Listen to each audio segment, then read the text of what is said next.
Online Manipuri ayuki pau miyeng tabiro pumnamang puthoi lai shramna khurumjari ahanbada maruoiba pau sidi kanglai pake punma kholaudagi lahucharake jirigi ayuk anganbadagi amuk kuki singna haukhre tarakpada CRPF na anti drone test taukhre Manipur ki chingkhong chingyada Assam Rifle na anti drone system khara deploy taukhre CRPF ki maikai dagisu anti drone system test taukhibga loinana athuba matamda anti drone khara amagasu CRPF na state asida puraklagani hairi nakalamaram da state force ki maikai dagisu drone threat asibu security measure laukhatnaba anti drone system process haukhre hairi Mangha tarakpada Imphal airport mayada masak khangdaba posak ama paiduna leiri haina social media da viral oirakhiba du flight paikhatkibagi oiram lei masak khangdaba posak ama Imphal airport mayada paiduna leiri haina chawrakna numidang wairam pung 3:35 dagina 3:5 rom tarakpa dwaida social media platform da thagalakhiba adugi pau hek phangbaga police ki senior officer amadi CRPF khudakta airport ta chatuna inquiry chathaba matamda Imphal airport tagi aroiba flight oina pung 3:30 dagina 3:35 da paikhatkibagi visual oiram le haina Manipur police na thadorokpa cherol amana khangalagli makha tarakpada RSS Manipur branch na center amadi state lengakta penda phungdokre Chahi ama helava fawbada Manipur da ing tapa hanjilokpa ngamdabada center amadi state lenga anigi mathakta Rashtriya Swayamsevak Sangha RSS Manipur branch pendaba phongdokre Pran Sankhya Chalak Thongnaujam Naran Babuna Thadorokpa cherol amana hai RSS Manipur branch Karyakarinigi Maraki oiba mifam ama famduna hojik Manipur thokliba thodok-sing asigi matangda Kupna khananaina ki haukiba September amadagi kuki terrorist singna drone rocket amasung missile sizinaduna kautrok toronglawi amasung moirangi micham miyamda chatharakiba attack asi malengi oina ahanba oirongani thodo asibu pranta Karyakarini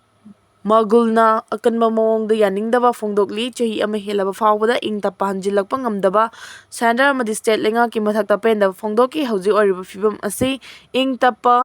hanjilakpagi mahutta hena kangkhalakli fibam asida pran Karyakarini Magulna nungnangwa phongdokhi Manipurda santi hanjilhalna bhonabada state amadi center na pukchel sengna thabak tahonningi haina cherol asina phongdorakli makha tarakpada Kautruk amadi kadangban tamna drone kaya thagalakre CRPF na drone kafthanaba khulai khusinnarakre Ngarang numidang pung 10 rom taba matamda kuki singna Imphal West District ki Kautruk amadi kadangban gi nongthaki saruktra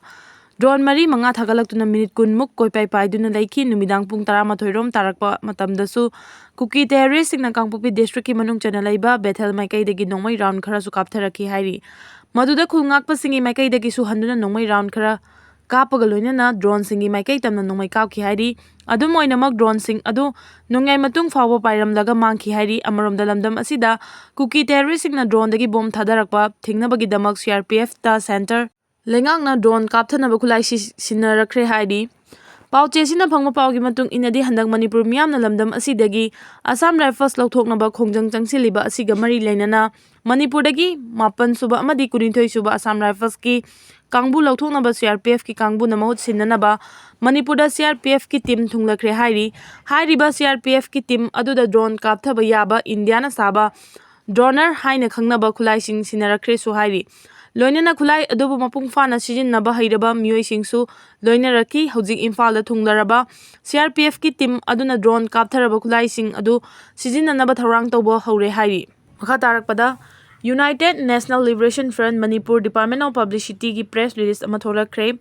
Irepa ki ningtamba ngaknaba lanfamda thawaina pontha pikraba nungsiraba Sergeant B Henthoi mafamda revolutionary salute pigzari ngasi September 3, 2024 Imalaibang Manipur gi ngomkhai ngaknaba amadi miyamgi punsi amasung lanthum ngak senanaba yeknabaga soknakiba Jiribam gi lanfamda MP gi ningtam lanmi Sergeant Baspati Mayum Henthoiba Elias Laksi Kumarna Irebaki damak thawaina pontha pikhre Irebaki damak thawaina pontha pikraba thongna faraba nungsiraba Sergeant Henthoiba gi mafamda UNLF amasung masigi lanmi Sanglup MP na revolutionary salute pijari amadi awaba phongdokchari Nungsiraba Sergeant Baspati Mayum Henthoiba Jiribam Dingbong Khunauda laiba Baspati Mayum Samsan amasung Prama anigi mapari ahum phangjabagi manungda ahanba phangjaba mapari oina kumja 1986 ki October thagi chechat Tarada taibangda khungdarakhi Sergeant Henthoiba piglingaidagi marebang mafurupu nungsijaba misak ama oina haurakhi leipaki mangkhraba ningtamba hanjinnaba langi damak UNLF ta changsiliba ningtam lalau asida saruk yanabagi damak 2002 da UNLF ta yauraktuna September 5 2002 da passing out pikiba MPA gi 24 batch ta service number 1528 fangki mahak BMT loiraba tungda MPA gi matam amagi MTF hairaga su khangnaba 292 BN da 2002 dagi 2005 power posting tawduna laiki 292 batch ta leiringaida IOF ka thangnaki bam lanfam kayada thawna leina yeknabaga mayoknaraki mahak chahi nauriba ningtam lanmi ama oina masada akiba leitana awa ana thidana yeknabaga lanfam kaya mayoknarakiba thawna phakiba achanba lanmi amani Kumja 2005 ta mahak 242 batch ta transfer lakhi 242 batch ta chahi amamuk posting lerem laba tungda Kumja 2006 ta 292 batch ta amuk transfer lakhi 293 batch ta posting leiringai Manipur gi Chandal district ta IOF na MPA gi 293 batch ki mathak ta chatharkiba operation Somtal and Operation Somtal 2 gi lanfam da ningtam lanmi ama oina yeknabaga soknakiba lanfam kaya da saruk yaki tungda Kumja 2011 da Eastern Nagaland da laiba MPA gi 291 batch ta amuk transfer tawduna thabak tawki madugi tungda ikui kuidringai Sergeant Hanthoi Jiribam da amuk posting taduna MPA ama oina party na Sinaba thaudang pangthoktuna leraki Jiribam da party na sinaba thaudang pangthoktuna leiringai khangawdana ngasi ayuk anganbada Manipur gi mapalomdagi changlakpa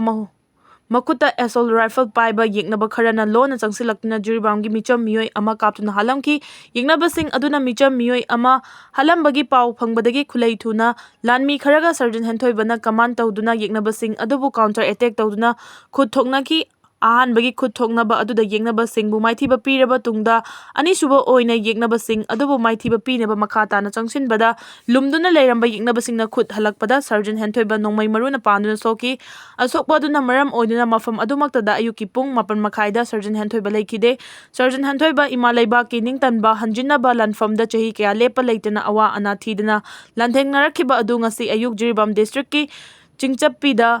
Kuki jogi Khutlai paiba terrorist singa khut thoknaba lanfam aduda ima leiba ki damak thawaina ponthapi ki nungsiraba itaw Hanthoi MP gi ningtam lanmi ama oina thawna leiba yeknaba bu akiba leitaba lanfam da mahangna pamliba adu fangnaba hotnabada hanba leitaba nokmi tawba maithonga loinana lan thengnaba hongnaba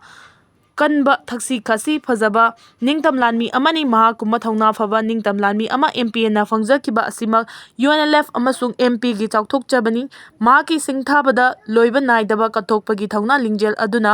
MP kaya gi lingjada mai iktuna lehoragani mahak ireipa ki ningtambabu thawaidagi henna lumna lawjaba ningtam lanmi amani